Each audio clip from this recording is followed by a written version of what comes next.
Imaginons une seconde que la boulangerie d'un quartier ferme demain matin.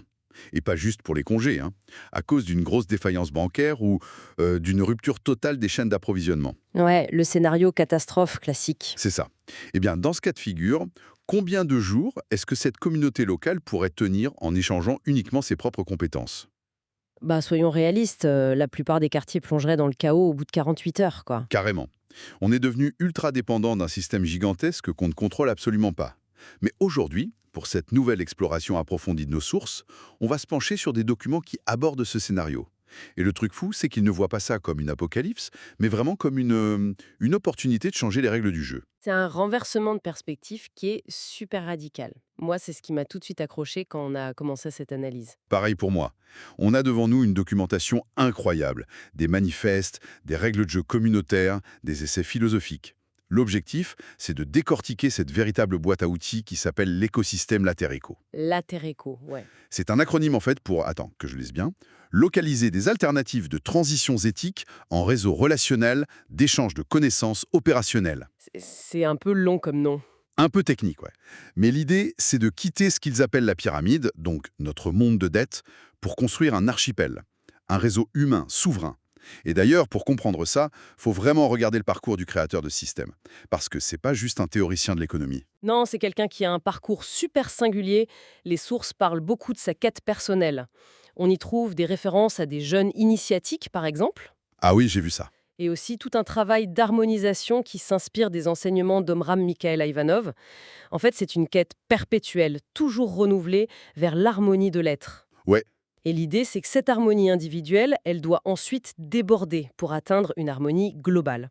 Et il y a une anecdote dans les documents qui illustre ça d'une façon hallucinante. C'est en 2020, l'auteur explique que l'inspiration ne le quitte plus, au point où un jour, il s'assoit au piano. Alors qu'il ne joue pas de piano à la base, Exactement.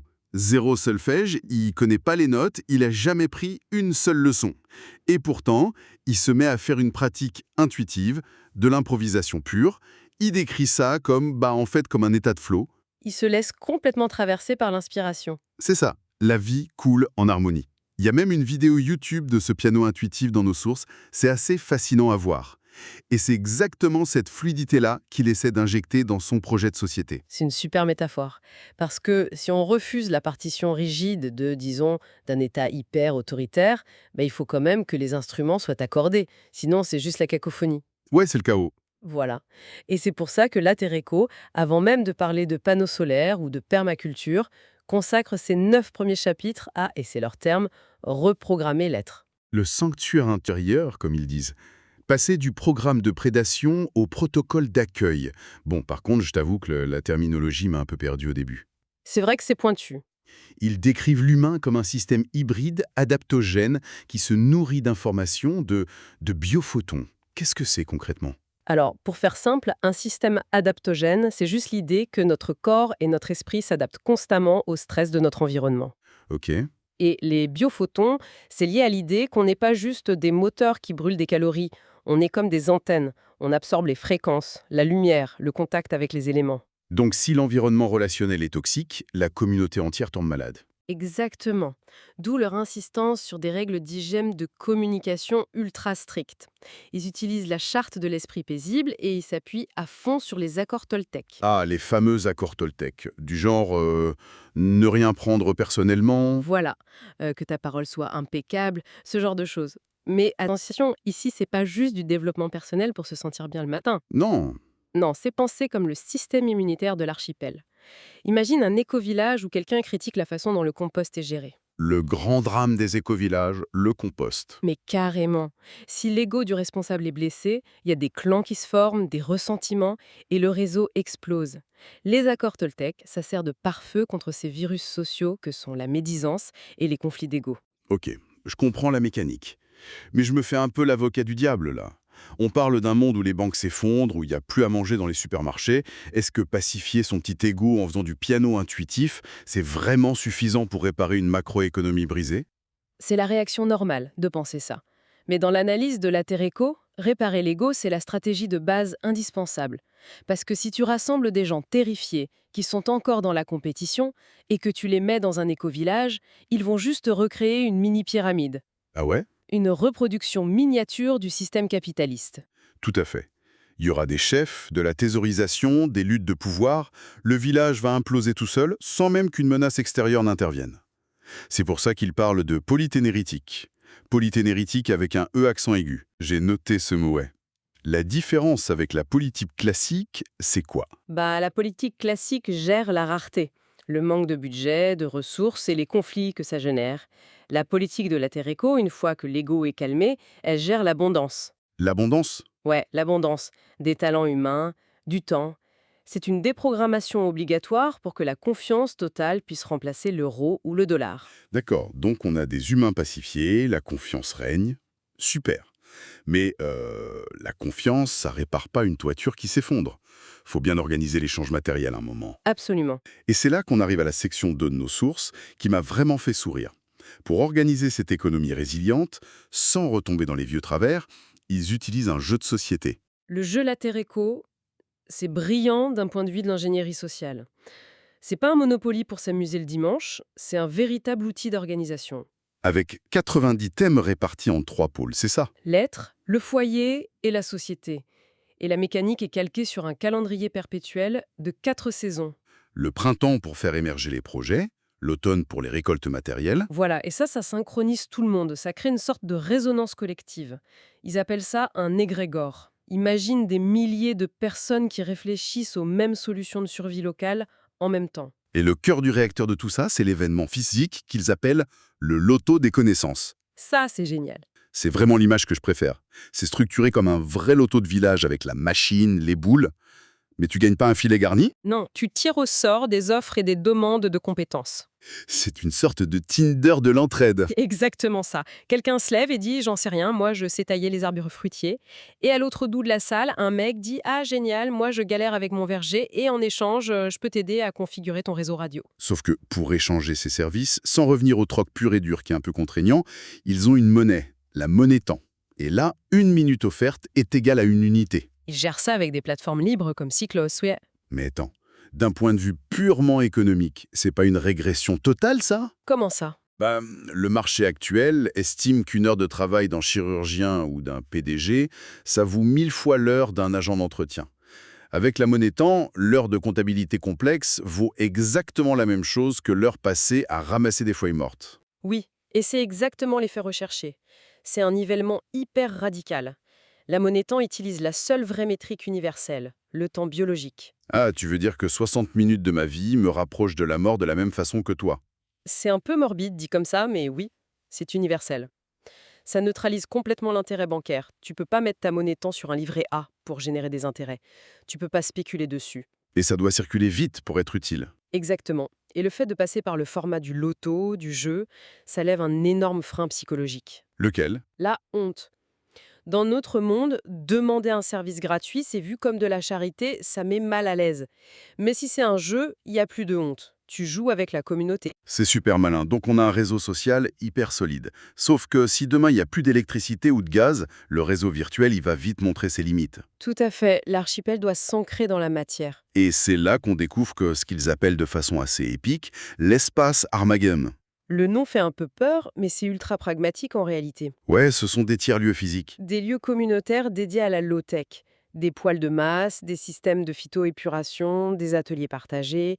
C'est l'infrastructure de survie de la communauté. Et ça s'accompagne d'un autre outil, numérique cette fois, qui s'appelle l'application Oranger Service. Et ça, j'ai trouvé ça fascinant.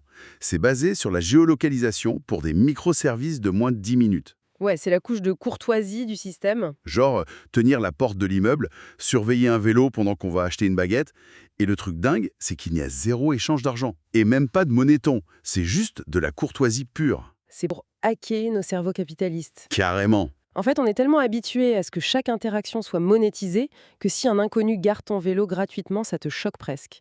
Orange et Service réintroduit l'acte gratuit, ce qui restaure une confiance brute dans l'espace public. Et ça a des vraies répercussions financières. Les documents détaillent un concept de décroissance positive grâce au cercle vertueux. C'est la modérisation économique du projet.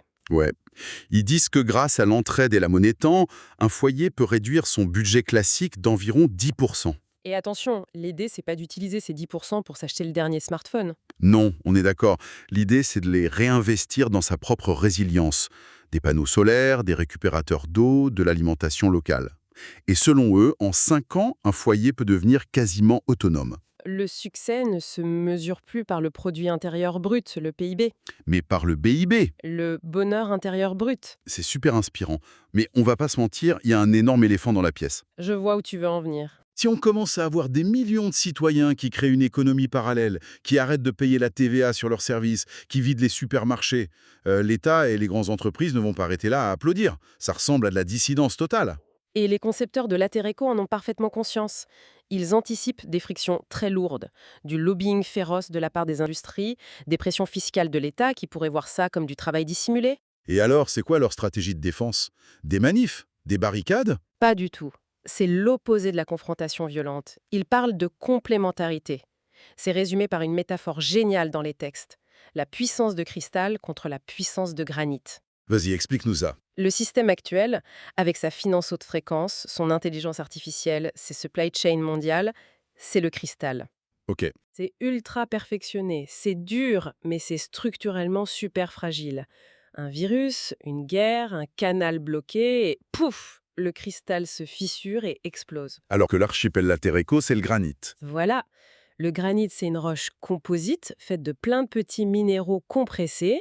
Si tu tapes dessus avec un marteau, tu vas peut-être faire sauter quelques éclats, mais la structure encaisse le choc et reste solide. Ah, je vois l'idée. En cas d'effondrement systémique majeur, quand la puissance de cristal de l'État sera à genoux, les réseaux latéricaux seront tellement solides que l'État n'aura pas d'autre choix que de s'appuyer dessus pour maintenir la paix sociale. C'est une vision stratégique hyper intéressante. Mais pour alimenter ce granit, il faut une ressource. L'économie classique, elle tourne au pétrole ou aux données numériques pour l'IA. Pour Latéréco, le carburant, c'est quoi? C'est la ressource la plus inépuisable qui soit. L'intelligence créative humaine, l'imagination. On en revient au créateur et à son piano intuitif. Exactement. Le but de tout le système, c'est de faire passer les gens du statut de consommateur passif à celui de créateur. Les sources insistent beaucoup sur l'upcycling. Oui, le fait de fabriquer soi-même le plateau physique du jeu Latéréco avec des matériaux de récup, par exemple. C'est ça. Ça réveille un instinct créatif qui a été complètement étouffé par notre société de l'hyperconsommation. Et cette volonté d'émancipation, elle se retrouve aussi dans la façon dont le projet est partagé, non? Oui, tout le kit de résilience est en copyleft.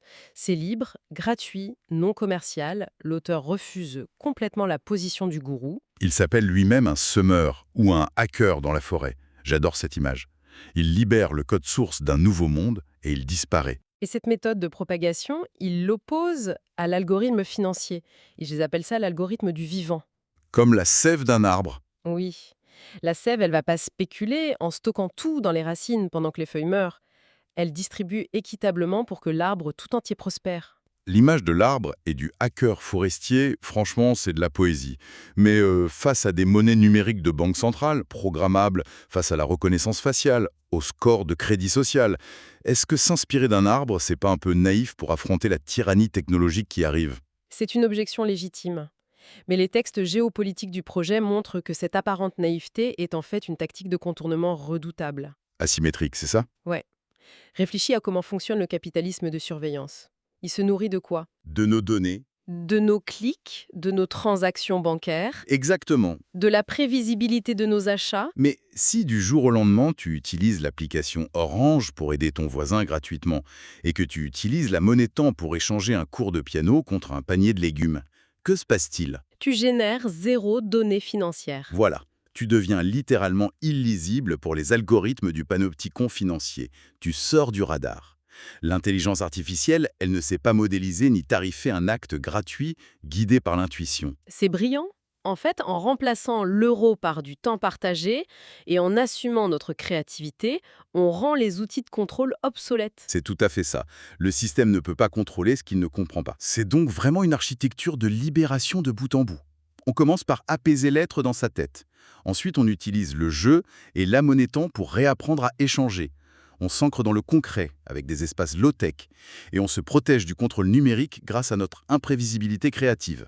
C'est l'improvisation au piano dont on parlait au début, mais jouée par des millions de personnes ensemble. Le pouvoir change de camp.